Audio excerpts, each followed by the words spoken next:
top level of students who really want to challenge. They don't want a lot of Japanese. In fact, even with the English edition, there's some Japanese in it.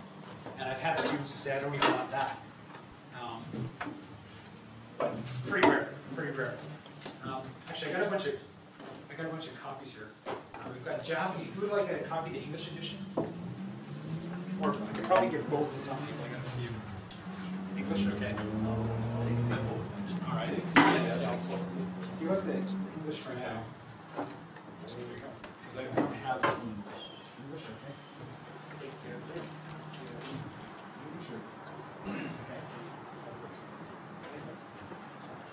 I think we're going to run out of English editions. Oh, you got English already.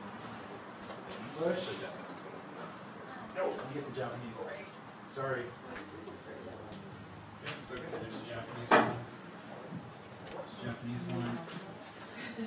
But for those, if anyone wants an English edition, just let me know and I'll mail one out when I get it back. It's cheaper. If the reason why I put that on the front page is because not everyone's going to have 2 copies. I didn't bring enough books, obviously. I didn't think there'd be this many people. So, before I get into the materials, next page over, just quickly look at some of the arguments about the L1 and L2 dichotomy. Has anyone seen that Far Side? I got the original cartoon here, or cool about it. It's, anyone seen this one? You know, you got the guy who's talking to his dog saying, okay, Ginger, I've had it. Stay out of the garbage. Understand, Ginger? Stay out of the garbage. That's what the human hears. What the dog hears is, blah, blah, Ginger, blah, blah, blah, blah, Ginger. They don't understand, you know? And if you take that to,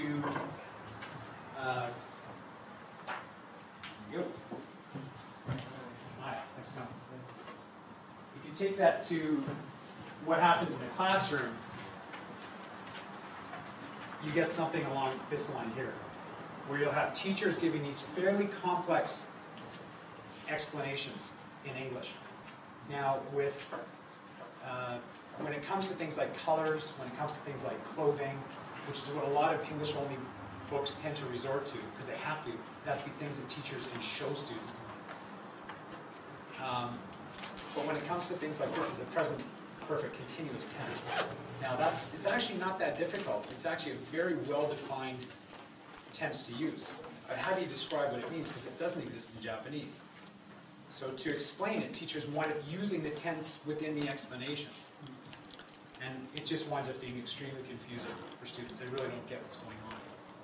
And that's, when we talk about the need for L1 support, I've kind of jumped ahead here, but basically all of the research that you can find, you can put into one of 3 categories. You can either look at what teachers are doing with it in the classroom, you can look at what good language learners do, and you can look at what students need and want. By the way, feel free anytime you want to jump in, like be my guest, and we can do it. In terms of classroom pedagogy, as I said, there was that one big study that showed that even teachers who very strongly support English only do tend to use a second language support at some point. Sometimes they're not even aware of it. They use bilingual informants within the class. There'll be that one student who's really, you know, kick ass in class. You know that they understand what's going on, and they turn around to their friends and they say blah blah blah blah blah, and then everyone understands. So, you know, de facto you're using Japanese in class, really, when you allow that to happen. When teachers do tend to use bilingual support, some of the rationale, one is exactly this, like this cartoon. If you look at Krashen's idea of, you know, comprehensible input, which is partially, I think, valid. I don't think it's as valid as some people like to think it is. You know, Krashen had this idea, what was it, I+1 or whatever it's called. Like, you've got a certain interlanguage level, and you can just go, oh, that this must be this. You can make these connections when you are just at that, pushing your level of understanding.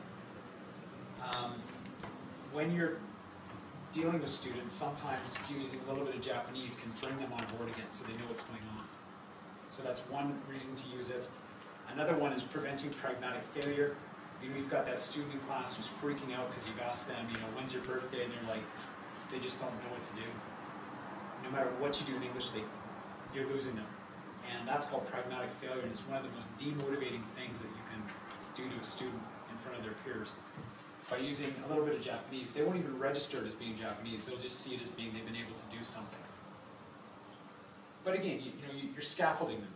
Once they've learned how to do something once, then you gradually bring it to English more and more. Again, the whole idea is that it's a support thing, but it's not all you should be doing.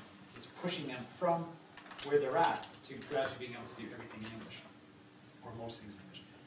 The other thing is avoid excessive negotiation and meaning, which is, that's a huge one. I bet you any money if there's people here who have done their masters through one of the British programs, somebody here has probably done back channeling and these kinds of analyses, for negotiation and meaning. Is it Bill Pelloway? I know how to say his last name. He's presented here before, I think. He's quite out there. He does a lot of research and stuff. His name's all over the place now. And he did a whole bunch of transcripts of these negotiations in class and realized that they don't usually work. Most negotiation meeting in class is unresolved. Students don't get what they were asking. It just doesn't work, and it's an enormous waste of class time. When I first got here, I think, the first woman I ever dated didn't speak much English, and I didn't speak much Japanese, and pretty much everything we said was talking about language. It could be the simplest thing, like, what did you have for dinner last night? And next thing you know, well, how do you say this in Japanese? How do you say this in Japanese? Everything becomes, you're kind of missing that communicative purpose. You're immediately getting back to grammar and vocabulary, right? And again, if you're talking with a student in English, and they've just got a small problem that is not easily resolved by, of course you try in English first. It's this, do you know this? And they go, work on that. And then you say, boom, you say it in Japanese, and move on.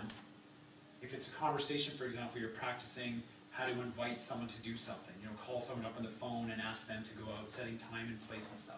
You don't want to subvert every conversation so that it becomes a conversation about vocabulary and grammar. Using Japanese can do that, can save that. We'll get into that a little later about how that works. The last one's called immediacy. This is one of the coolest things I've ever seen in the research. You don't often see this in T-cell research because it's actually educational psychology. But there's a construct called immediacy. And what immediacy is it's the psychological or even the physical closeness between people. And what they found is that when learners feel close to the teacher, when you have more immediacy, it promotes motivation. To put it in very simple terms, if students know you, understand you, and like you, they will like what you're teaching. And the most important thing about this, they say that you can turn a learner on. You can take someone who's hated English all their life. And I'm sure everyone in this class has had that experience, where a student has said to you, I used to hate English, but I really like it now, thanks very much. Somehow you've reached them, you've connected with them. Even if their next teacher is someone that they despise, they will still like English. That effect of immediacy and the motivation that comes out of it tends to last a long time. And when you look at the most important factor of motivation is more than any kind of aptitude. Gardner, Gardner is the big Canadian research guy or motivation guy. He says it's the #1 predictor of student success in language. It doesn't matter how good they are, any of the other stuff. If they're motivated, and motivated doesn't just mean like the Japanese sense where it's like, I want to speak English, I really like English. Motivation, the most important part of motivation, means they're willing to get in there, get their hands dirty, and really do the work that's required. So those are some of the teaching sorts of things. Any comments so far on the teacher dynamics? Anyone want to? The places that you pulled us from the research, I'm kind of interested in seeing. Is there a list? I can send you later. I'll get your address. I'll send you. I've got a big bibliography. I should have just stuck it at the end. I don't know what I was thinking. So. Would you mind? No.